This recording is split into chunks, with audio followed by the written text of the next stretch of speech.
नमस्कार दोस्तों, आपका स्वागत है 10 स्मार्टी हिंदी चैनल।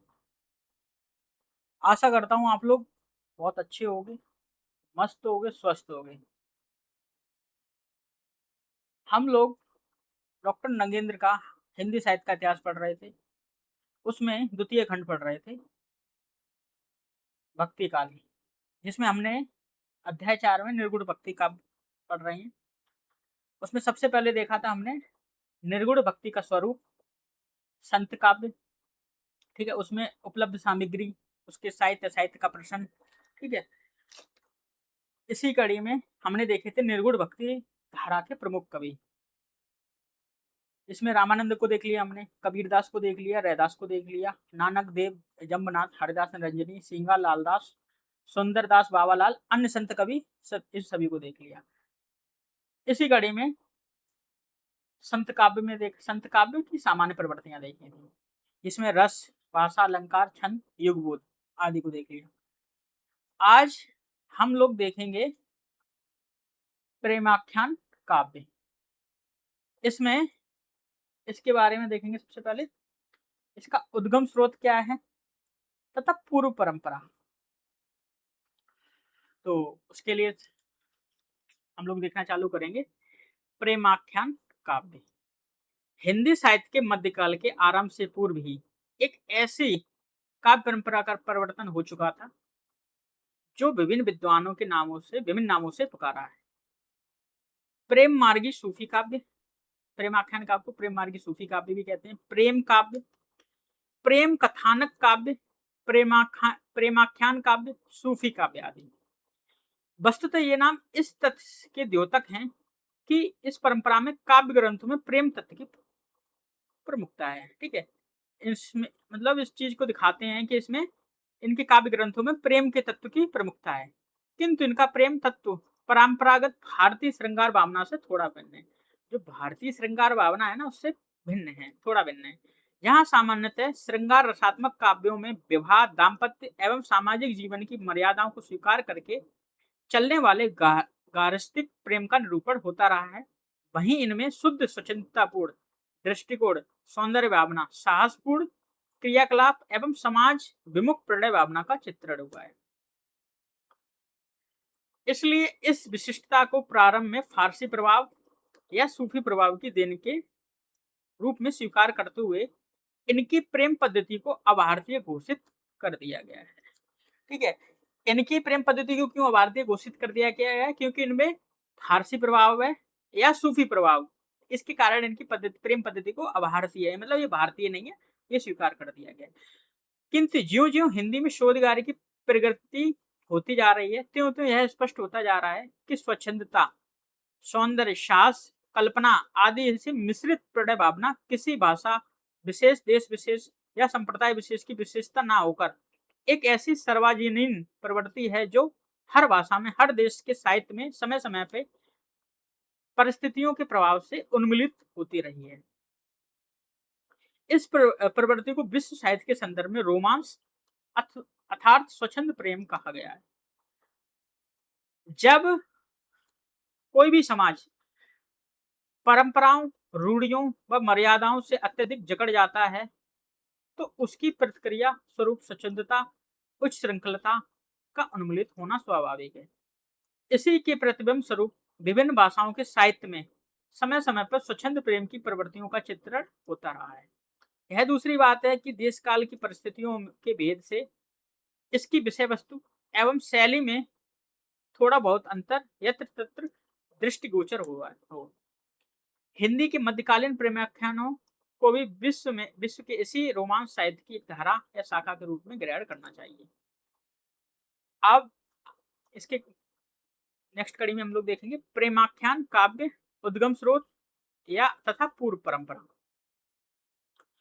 हिंदी साहित्य के प्रारंभिक इतिहासकारों व आलोचकों ने प्रेमाख्यानों के प्रेम तत्व एवं काव्य रूप को भारतीय महाकाव्य में चित्रित गारस्थिक प्रेम की कसौटी पर कसते हुए इन्हें विदेशी परंपराओं पर आधारित घोषित किया है। आचार्य रामचंद्र शुक्ल के मत के अनुसार भारतीय प्रेम पद्धति का आदर्श राम सीता के विवाहोत्तर प्रेम में ही मिलता है, ठीक है। आचार्य रामचंद्र शुक्ल क्या मानते हैं भारतीय प्रेम पद्धति को? प्रेम पद्धति का आदर्श किसे मानते हैं? राम सीता के विवाह उत्तर, ठीक है, विवाह के बाद प्रेम जो मिलता है वही ये भारतीय प्रेम पद्धति का अ, आदर्श मानते हैं। जबकि प्रेमाख्यानों में विवाह पूर्व समाज निरपेक्ष स्वच्छंद प्रेम का निरूपण हुआ है। ठीक है, जो प्रेमाख्यानों में ना जो विवाह से पूर्व जो समाज निरपेक्ष स्वच्छंद प्रेम का निरूपण हुआ है, इसे भारतीय प्रेम पद्धति के अनुकूल स्वीकार नहीं किया गया है। इसे मतलब जो भारतीय प्रेम पद्धति है ना, जिस विवाह के बाद ही प्रेम हो, ठीक है, ये आचार्य रामचंद्र शुक्ल मानते हैं। और जो प्रेमाख्यान काव्य मानता है जो विवाह मतलब विवाहोत्तर रामचंद्र शुक्ल मानते हैं, विवाह से पहले, ठीक है, प्रेमाख्यान पद्धति मानते हैं। इसे भारतीय प्रेम पद्धति को स्वीकार नहीं किया जा सकता है। यदि हम रामायण में चित्रित दाम्पत्य भावना के अतिरिक्त अन्य भारतीय काव्यों में वर्णित प्रेम के स्वरूप पर विचार करें तो ऐसे अनेक उदाहरण मिलेंगे जिसमें स्वच्छंद प्रेम या रोमांस का चित्रण स्पष्ट रूप से हुआ है। ठीक है, रामायण के अतिरिक्त कहीं पर भी किसी भी रचनाओं में आप देखेंगे तो उसमें स्वच्छंद प्रेम एवं रोमांस रोमांस का चित्रण जरूर दिखाई दिया है। यथा ऋग्वेद के उर्वशी पुरवा प्रेमाख्यान में, महाभारत के नल दमयंती में, सप्ता संवरण प्रकरणों में तथा पौराणिक साहित्य के उषा अनिरुद्ध, प्रभावती, प्रद्युम्न, कृष्ण राधा आदि आख्यानों में एक ऐसे ही प्रेम का निरूपण हुआ है जो विवाह की मर्यादाओं की अपेक्षा चित्र दर्शन या स्वप्न दर्शन जन सौंदर्य अनुभूति से अधिक प्रेरित है। ठीक है, यहाँ पर विवाह की अपेक्षा इसमें चित्र दर्शन है, स्वप्न दर्शन, सौंदर्य अनुभूति है ना, उसको अधिक प्रेरित किया गया तथा जिसमें नायिका की प्राप्ति के लिए नायक को भारी संघर्ष या युद्ध करना पड़ता है। वस्तुतः स्वच्छंद प्रेम की यही परंपरा संस्कृत के गद्यात्मक रोमांस काव्य, ठीक है, संस्कृत के भी कुछ गद्यात्मक रोमांस काव्य हैं। उसमें कौन कौन से आते हैं हम लोग देखेंगे। बासव दत्ता हो गया, कादम्बरी हो गया, 10 कुमार चरित आदि तथा प्राकृत अपभ्रंश के कथा काव्य में विकसित होती हुई आधुनिक भारतीय भाषाओं तक पहुंची है। नवी सती में रुद्रत ने कथा काव्य का लक्षण ही यही निर्धारित कर दिया है कि उसमें नायिका की प्राप्ति के लिए संघर्ष एवं प्रेम का चित्रण मुख्यतः होता है तथा वह पद्य एवं गद्य में किसी में भी लिखा जा सकता है। अस्तु, इसमें कोई संदेह नहीं, भारतीय संस्कृति एवं साहित्य में जहाँ सीताराम की गार्हस्थ्यिक दाम्पत्य भाव की परंपरा मिलती है, वहीं उसके साथ साथ स्वतंत्र और साहसिक प्रेम को की भी अन्य परंपरा मिलती है।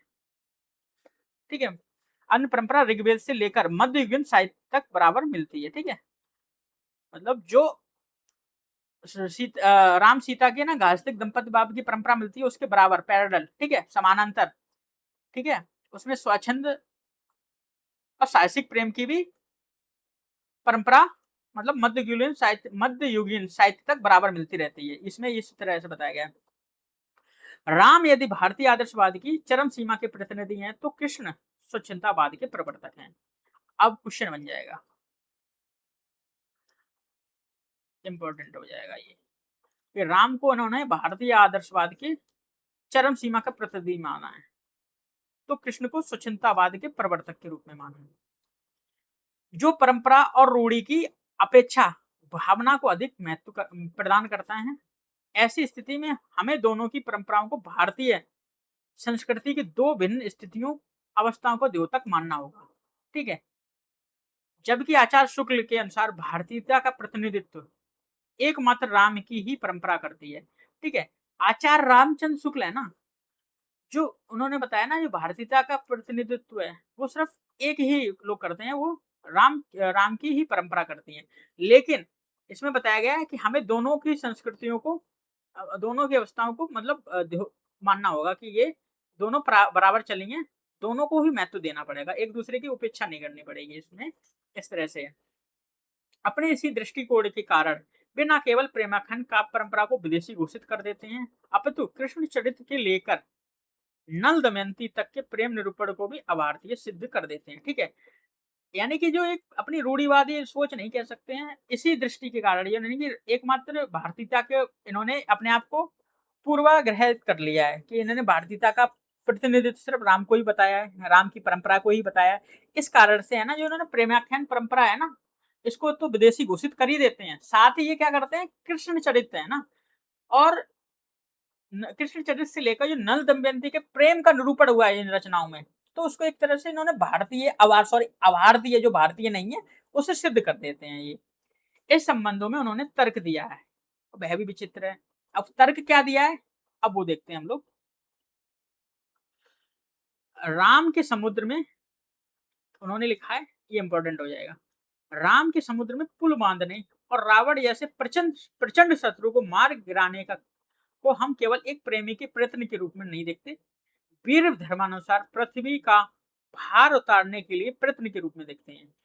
ठीक है, इन्होंने राम के बारे में ये बोला। पीछे कृष्ण चरित्र, कादम्बरी, नैषध चरित्र, माधवानल, कादम कंदला आदि एकांतिक प्रेम कहानियां का भी भारतीय साहित्य में प्रचुर प्रचार हुआ है। ये कहानियां अरब फारसी प्रेम पद्धति से मतलब अधिक मेल खाती हैं। ठीक है, कौन सी बताइए इन्होंने, इसमें चलो आगे पढ़ लेते हैं, उसके बाद बताते हैं। नल दमयंती की प्रेम कहानी का भी अनुवाद पहले फारसी क्या अरबी तक में हुआ है। ठीक है, इन्होंने क्या बताया, इन्होंने राम के प्रेम को ना ये इस तरह से दिखा दिया है कि राम प्रेम के कारण, ठीक है, एक प्रेमी प्रयत्न के कारण समुद्र को पार करते हैं, पुल बनाते हैं। ठीक है, उसमें वीर धर्म को भी दिखाया गया है, जो उसमें राम के उसमें दिखाया गया। और लेकिन इन्होंने कृष्ण चरित्र है, कादम्बरी है, नैषध चरित्र है, माधवानल, काम कंदला है ना, इसमें एकांतिक प्रेम कहानियों को ना दिखाया गया है। और इनको क्या बताया है, एकांतिक प्रेम कहानियों को अरब फारस की प्रेम पद्धति से मेल खाती हुई बताई गई है। ठीक है, इन्होंने भारतीय नहीं बताई गई है, बताई इन्होंने यहाँ पर, इन्होंने ये बताया है कि यहाँ पर अरब फारस से ये प्रेम पद्धति अधिक मेल खाती है। कौन किसकी प्रेम पद्धति खाती है अधिक मेल, कृष्ण चरित्र की हो गई, कादम्बरी की हो गई, नैषध चरित्र की हो गई, माधवानल, काम कंदला की हो गई। ये प्रेम कहानियां, मतलब ये रचनाएं की प्रेम कहानियां अरब फारसी से अधिक फेल खाती। इन्होंने नल दमयंती की भी प्रेम कहानी का अनुवाद सबसे पहले किसमें बताया, पहले हुआ था फारसी। ठीक है, उसमें के बाद बताया अरबी में हुआ, यानी कि इसको भी भारतीयता के नहीं दिखाया गया। वस्तुतः नल दमयंती के व्याख्यान का फारसी में अनुवाद फारसी साहित्य में नल दमयंती का प्रभाव सूचित करता है, ना कि भारतीय साहित्य पर फारसी का। ठीक है, इसी कड़ी में देखेंगे हिंदी की प्रेमाख्यान परंपरा को फारसी मसनवियों से प्रेरित एवं उन्हीं के आदर्शों से अनुप्रेरित सिद्ध करने के लिए उपयुक्त तर्क के अतिरिक्त कई युक्तियां आचार्य रामचंद्र शुक्ल के द्वारा दी गई हैं। कौन कौन सी हैं देखते हैं। फारसी मसनवियों की भांति हिंदी प्रेमाख्यानों में भी प्रेम का चित्रण एकांतिक, लोकबाह्य और आदर्शात्मक है। नायिका की अपेक्षा नायक के विरह को अधिक विस्तार दिया है। ठीक है, इन्होंने बताया कि यहाँ पर फारसी मसनवी शैलियों में भी ना नायिका की अपेक्षा ना नायक के विरह को अधिक विस्तार दिखाया गया है। मसनवियों में कथा सर्गों और अध्यायों में विभक्त नहीं होती हैं। ठीक है, मसनवियां है ना, मसनवी शैली में वो कथा सर्गों में और अध्यायों में व्यक्त नहीं होती, सारा काव्य एक ही छंद में होता है। ठीक है, मसनवी शैली में ना तो सर्गों में विभक्त होगा, ना अध्यायों में विभक्त होगा। ठीक है, एक ही उसमें विभक्त हो जाएगा। कथा का आरंभ ईश्वर स्तुति, पैगंबर की वंदना, उस समय से के राजा की प्रशंसा के साथ होती है। ठीक है, ये बताया गया। ये प्रेम कहानियां प्रेमाख्यान मुसलमानों के द्वारा ही लिखी गई। ठीक है, इन्होंने ये प्रेम कहानियां है ना, प्रेमाख्यान, ये मुसलमानों के द्वारा ही लिखित माना गया है। उपयुक्त युक्तियों पर क्रम से विचार करते हुए कहा जा सकता है कि एकांतिक, लोक भाई आदर्श प्रेम के निरूपण की एक सशक्त परंपरा भारतीय साहित्य में प्राचीन काल से मिलती है। जैसा पीछे बताया जा चुका है, ऋग्वेद के उर्वशी पुरुरवा आख्यान से लेकर अपभ्रंश के चरित्र काव्यों तक स्वच्छंद प्रेम निरूपण की एक अवच्छिन्न धारा बराबर मिलती है। यहाँ पर मतलब शुक्ल जी ने बताया, उसके एक तरह से आलोचना की दृष्टि में देख सकते हैं। इसमें बताया गया है कि ये वो मसनवी शैलियों से मानते हैं, जो एकांतिक, लोक भाई आदर्श की परंपरा। और यहाँ पर स्पष्ट किया है, ठीक है, कि ये परंपरा भारतीयों ने प्राचीन काल से चलती है, जिसमें जिसमें उदाहरण भी दिया इन्होंने ऋग्वेद के उर्वशी और पुरुरवा आख्यान में। ठीक है, से लेकर अपभ्रंश के चरित्र काव्यों में ये स्वच्छंद प्रेम का निरूपण दिखाई देता है। इसमें स्वच्छंद प्रेम के निरूपण की बात की गई है, जिसे एकांतिक, लोक आदर्श, इसमें रामचंद्र शुक्ल मसनवी शैली का मानते हैं, लेकिन यहाँ पर काट के रूप में यहाँ पर दिखाया गया, इसे प्राचीन काल में जरूर मिलता है। प्राकृत की बृहत कथा से उद्धृत प्रेम कहानियां तक के क्षेमेंद्र की कथा सरित सागर की शताधिक प्रेम कथाओं का में सर्वत्र उसी एकांतिक लोक बाह्य प्रेम चित्रण का उपलब्ध होता है। ठीक है, अब इसमें बताया प्राकृत की बृहत कथा है ना, इसकी प्रेम कहानियां, ठीक है, और क्षेमेंद्र के कथा सरित सागर की 100 से अधिक। ठीक है, अब ये तथ्य की दृष्टि से इंपॉर्टेंट है, मैं इसलिए इंपॉर्टेंट लिख दे रहा हूँ कि इसमें बताया क्षेमेंद्र का कथा सरित सागर और बृहत कथा, इसमें 100 से अधिक प्रेम कथाएं है ना, उसमें एकांतिक और लोक भाई का प्रेम चित्रण उपलब्ध होता है। ठीक है, इसमें रामचंद्र शुक्ल ये बोलते हैं कि इसमें ये मसनवी शैलियों में मिलता है, फारस अरब में मिलता है, ऐसा कुछ नहीं है। ठीक है, यहाँ पर इन्होंने एक काट के रूप में दिखा दिया है कि ये हमारे प्राचीन काल की रचनाओं में भी मिलता है। ठीक है, जो प्राकृत अपभ्रंश और हिंदी के प्रेमाख्यानों में उपलब्ध है। ठीक है, ये प्राकृत अपभ्रंश है, इसमें उपलब्ध है। उनमें प्राय प्रेम की उत्पत्ति सौंदर्य प्रेरणा से होती है तथा वह वर्ण जाति कुल और समाज की मर्यादाओं का उल्लंघन करते हुए नायिका के पिता भाई या संरक्षक के विरोध का सामना करते हुए दाम्पत्य में परिणत होता है। रही बात भारतीय नायकों में, क्या रही, भारतीय नायकों में नायिका से अधिक विरह व्याप्त न होने को की है, सो यह भ्रांति कदाचित रीतकालीन काव्य के अध्ययन से ही उत्पन्न हुई होगी।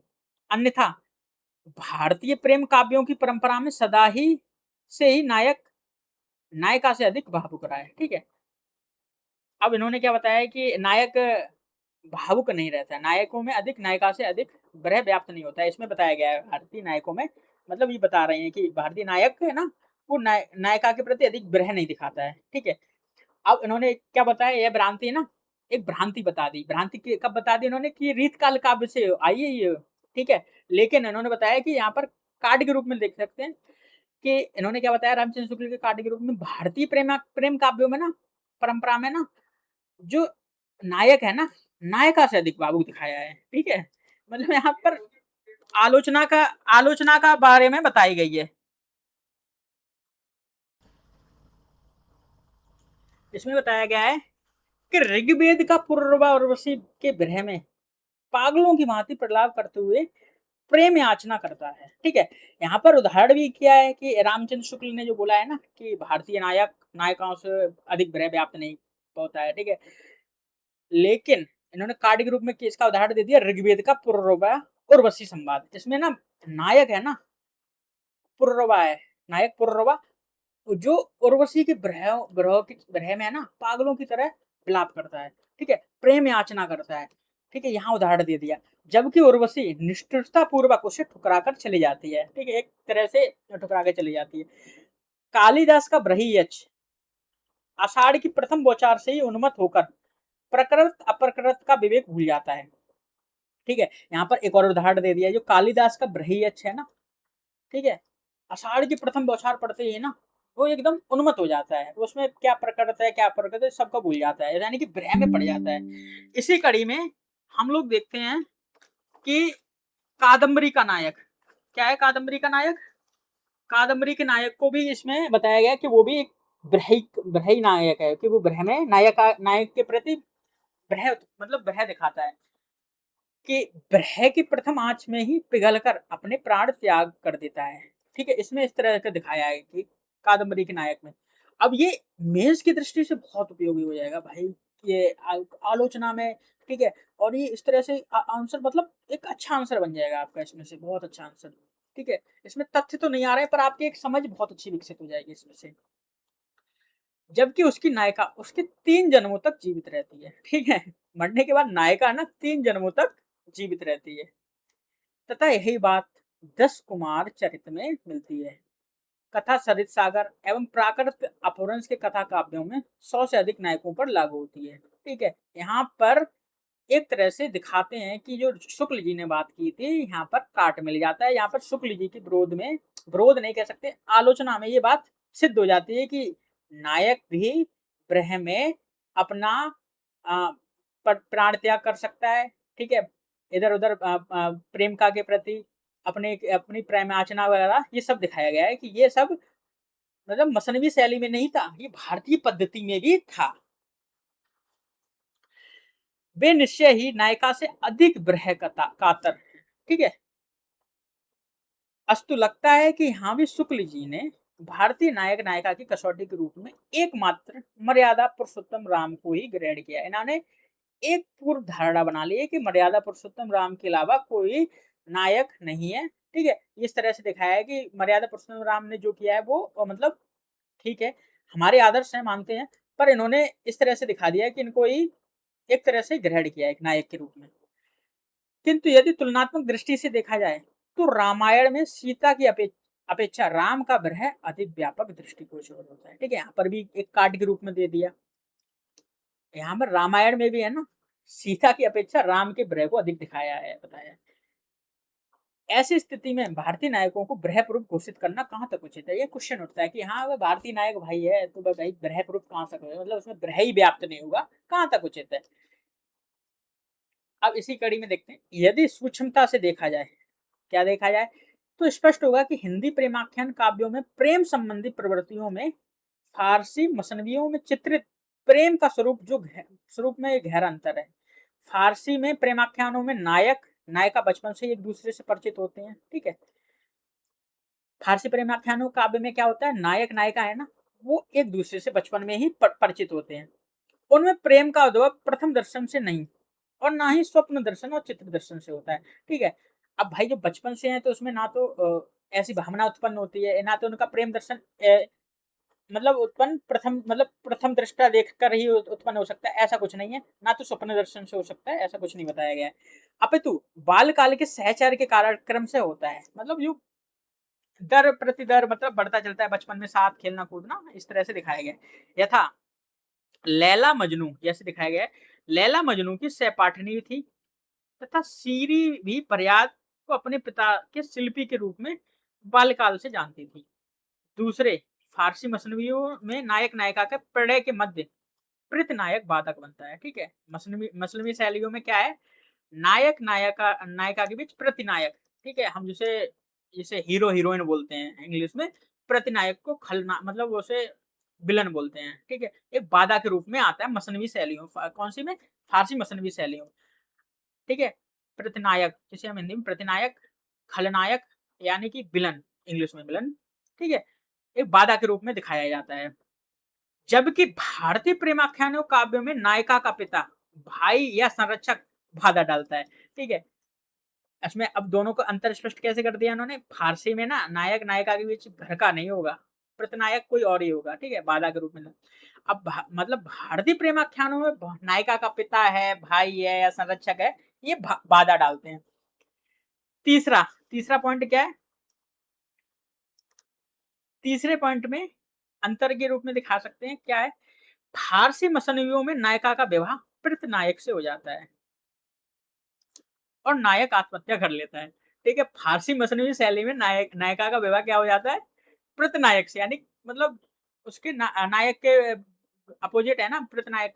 ठीक है, उससे हो जाता है और नायक क्या कर लेता है, आत्महत्या कर लेता है। जबकि भारतीय क्या हो जाता है, जबकि भारतीय प्रेमाख्यानों में किसी देवी शक्ति सहायता से नायक नायिका की प्राप्ति में सफल हो जाता है, मतलब कुछ ऐसी हो जाएगी, भगवान की कृपा हो जाएगी, कुछ ऐसी देवी शक्ति हो जाएगी कि वो नायक नायिका की सफल प्राप्ति कर लेता है। इसी कड़ी में देखते हैं, संस्कृत प्राकृत व अपभ्रंश के प्रेमाख्यानों की और भी प्रवृत्तियां हिंदी के प्रेमाख्यानों में ज्यों की त्यों मिलती हैं। कौन कौन सी मिलती हैं, जैसे ठीक है, नायक नायिका के बीच सुख, हंस आदि द्वारा संदेशों का आदान प्रदान होता है। ठीक है, नायिका का अनार्य, राक्षस, असुर, नाग आदि हीन वंश से संबंधित होना। ठीक है, इसमें दिखाया गया है, संस्कृत में मतलब संस्कृत से हिंदी में आई हुई है। ठीक है, नायिका की प्राप्ति के लिए नायिका के पिता से नायक का संघर्ष, ये भी दिखाया गया है, ये भारतीय प्रेमाख्यानों की परंपरा में दिखाई गई है। शिव पार्वती की या अन्य किसी प्रकार की देवी सहायता से नायक को सफलता प्राप्त होना, ये दिखाया गया।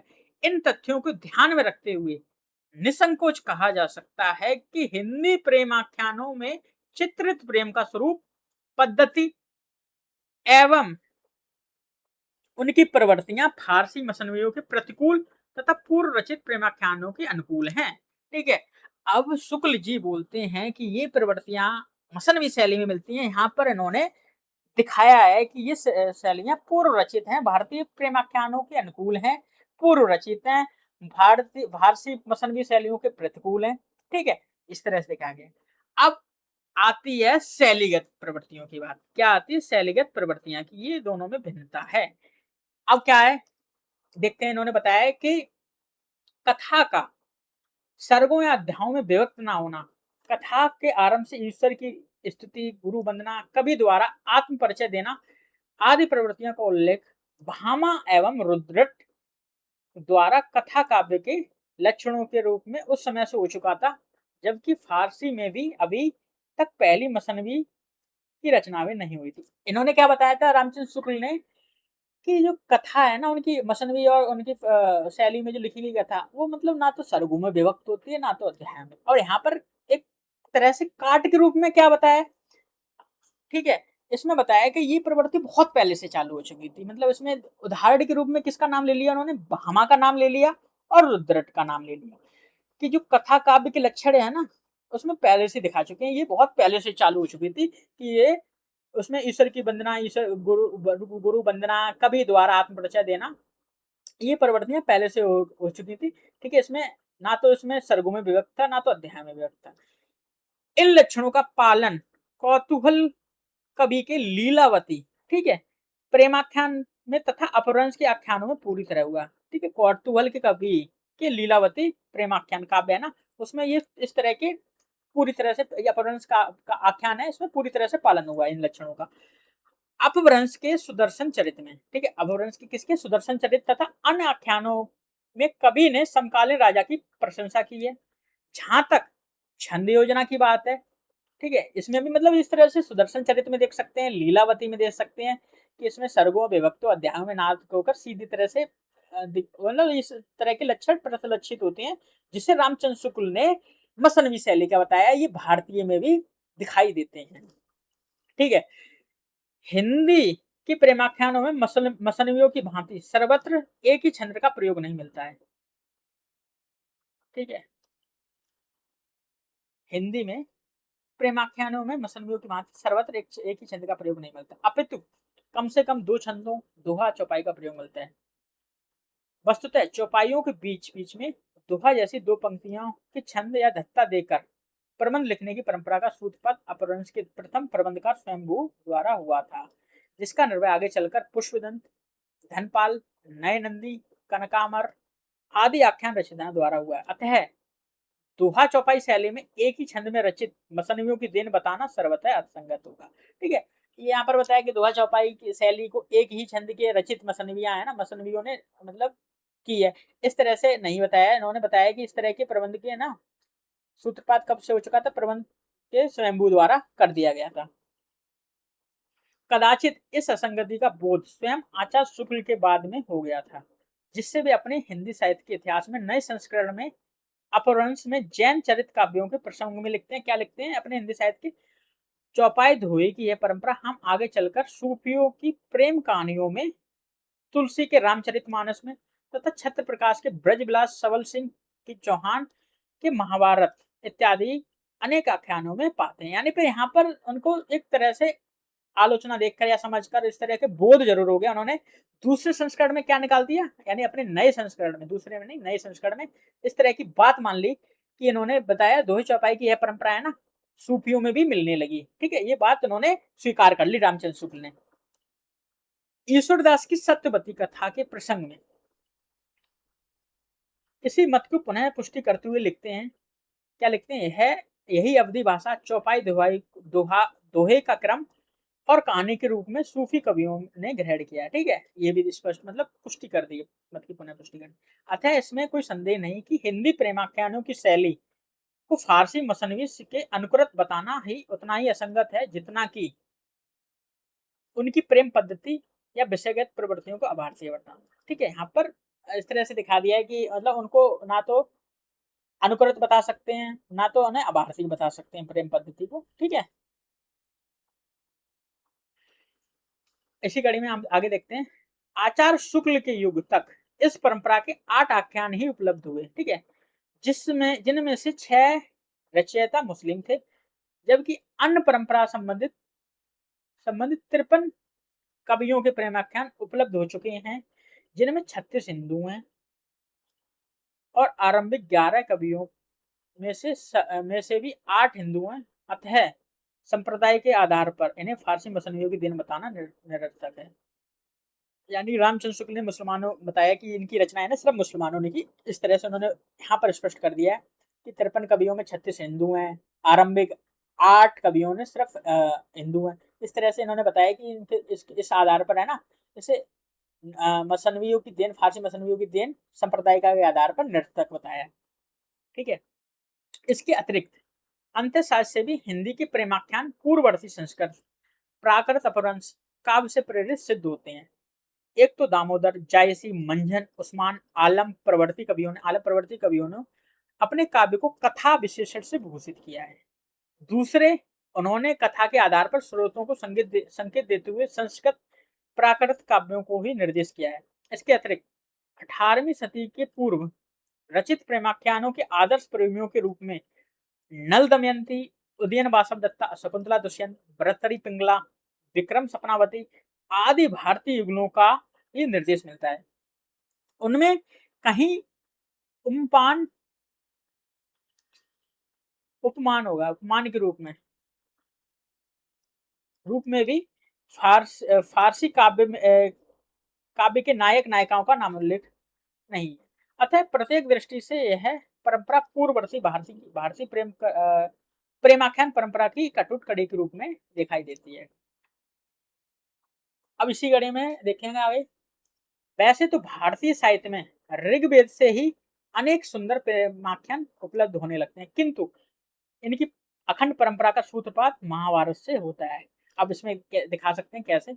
इसका मूल कारण कदाचित यह है कि महाभारत काल में जहां भारतीय समाज अति मर्यादावादी दृष्टिकोण की प्रमुखता दिखाई पड़ती है, तो वहीं महाभारतीय समाज में हम स्वच्छंद प्रणय भावना भी उन्मिलन विकास को देखते हैं। ठीक है,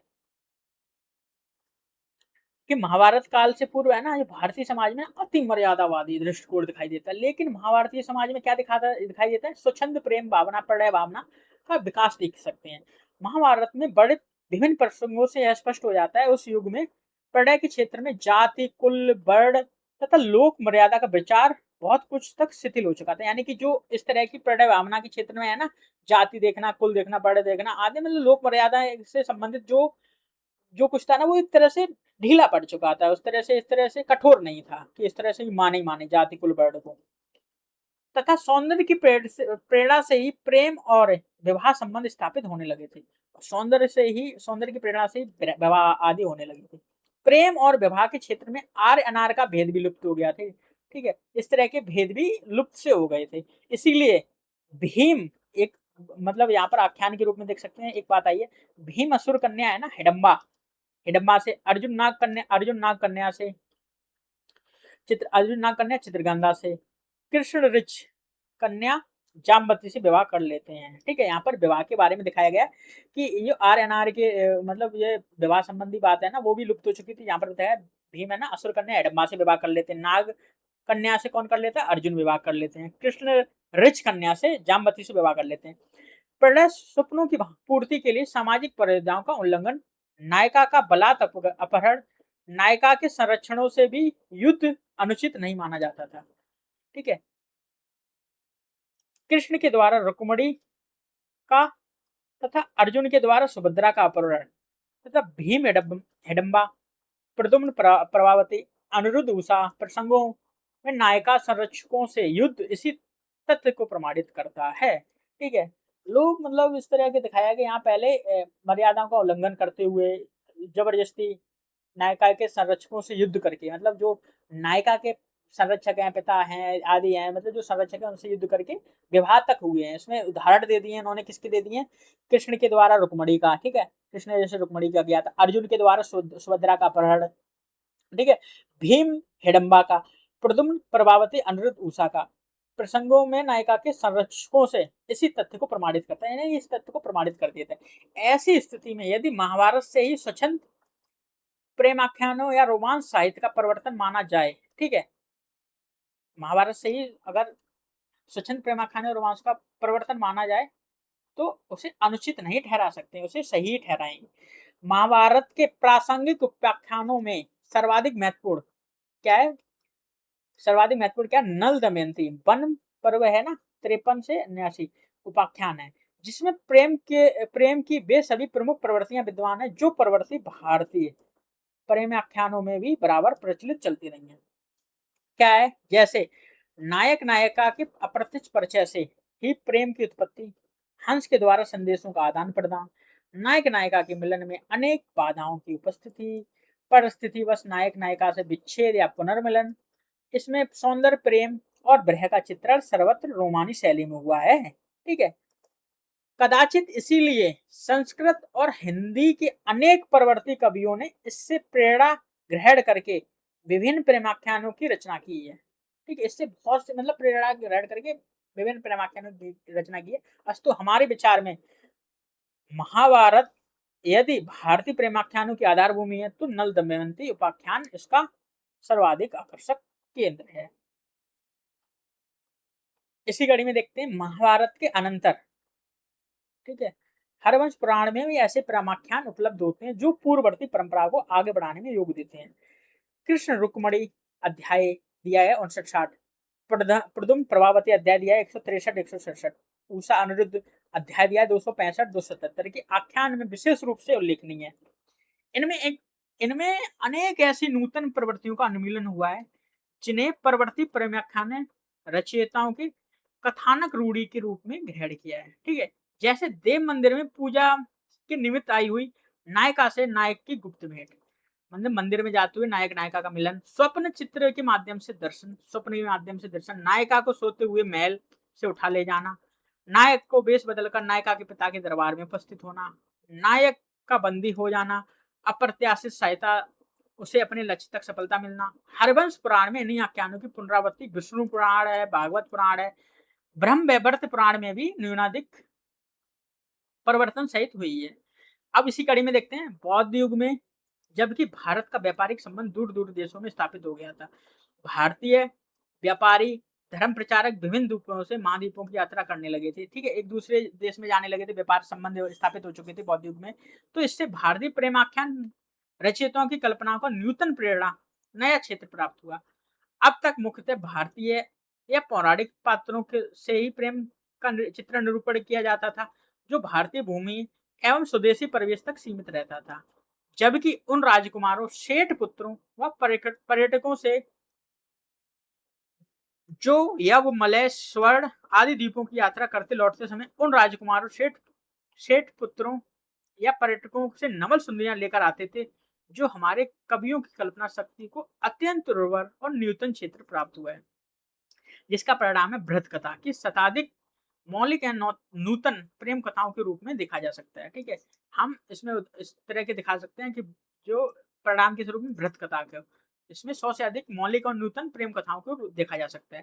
दुर्भाग्य से प्राकृत में है रचित मूल ग्रंथ अनुपलब्ध है, ये अभी मिला नहीं है दुर्भाग्य से, किंतु इसकी विषय वस्तु आंशिक ज्ञान इसी आधार पर रचित बृहत कथा मंजरी, ठीक है, कथा सरित सागर से प्राप्त किया जा सकता है।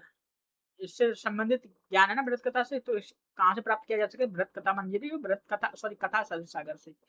इससे ज्ञात होता है कि बृहत कथा का नायक उदयन पुत्र नरवाहन दत्त था, जिसके साहस, प्रेम, शौर्य की ही अनेक कहानियां इसमें गुंफित थी, किंतु प्रासंगिक कहानियों में मृगांकवती, अलंकारवती, शशांकवती, पद्मावती, लावण्यवती, रत्नवती, धनवती, हिरण्यवती, मंदारवती, मदरावती, मलयवती आदि सुंदरियों, अनेक प्रेमियों के रोमांस का भी चित्रण अत्यंत स्वच्छंद कल्पनापूर्ण रूप से किया गया था।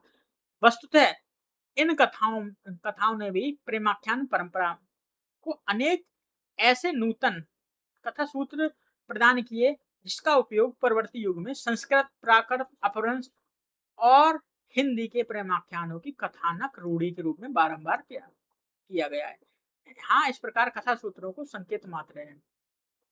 नायिका का नाम वती प्रत्यय वाला होना, जैसे मृगांगवती, पद्मावती। ठीक है, यहाँ पर नायिका के नाम में वती जरूर लग जाता था, यानी प्रत्यय जरूर लग जाता।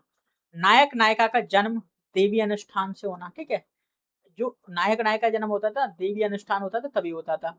नायिका का किसी ना किसी द्वीप की वासनी होना, जैसे मलय द्वीप, सिंहल द्वीप, रत्न द्वीप, स्वर्ण द्वीप, यव द्वीप, ठीक है? इस तरह से होना। स्वप्न दर्शन, चित्र दर्शन आदि के माध्यम से नायक नायिका की प्रेम उत्पत्ति, यानी स्वप्न के माध्यम से, चित्र के माध्यम से नायक नायिका के मध्य प्रेम के उत्पन्न उत्पन्न होना, ठीक है? ये दिखाया जाता है। नायिका का पंडित, ब्राह्मण, भिक्षु, तपस्वी आदि के वेश में नायिका की खोज में निकलना, ठीक है? नायक किस तरह से जाता है? पंडित, या तो पंडित के रूप में जाएगा या ब्राह्मण, इस तरह के रूप बनाकर नायिका की खोज में चला जाता है। मंदिर या फुलवारी में नायक नायिका की प्रथम भेंट, यहाँ पर है ना, मंदिर में या मतलब किसी मतलब गार्डन वगैरह में नायक नायिका की भेंट हो जाती है। नायिका के संरक्षक में नायिका का द्वंद्व, ठीक है? यहाँ पर नायिका के संरक्षक से नायक का द्वंद्व हो जाता है। नायक का एक से अधिक सुंदरियों से प्रेम व विवाह, यहाँ पर दिखाया है नायक का एक से अधिक सुंदर सुंदरियों से प्रेम या विवाह दिखाया है।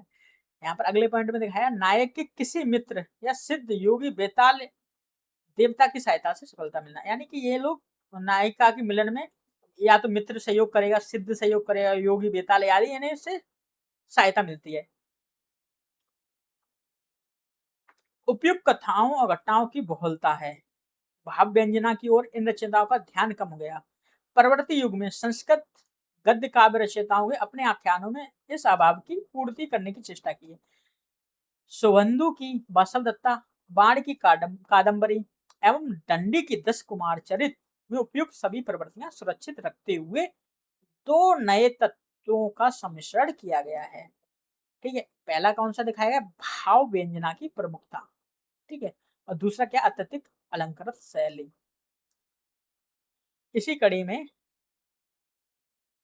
हम लोग आगे पढ़ेंगे। आज वीडियो बड़ी हो जाएगी, ठीक है? आप लोगों को भी दिक्कत हो जाएगी। आपका बहुमूल्य समय, बहुत ज्यादा ही बहुमूल्य है, उसे देने के लिए बहुत बहुत धन्यवाद। आशा करता हूँ अच्छी लगी होगी वीडियो, ठीक है? अच्छी लगी है तो शेयर कर देना और सब्सक्राइब कर देना, लाइक कर देना। और क्या बोलूँ, अब नेक्स्ट कड़ी में इससे आगे की चीजें पढ़ेंगे। आज के लिए बहुत बहुत धन्यवाद।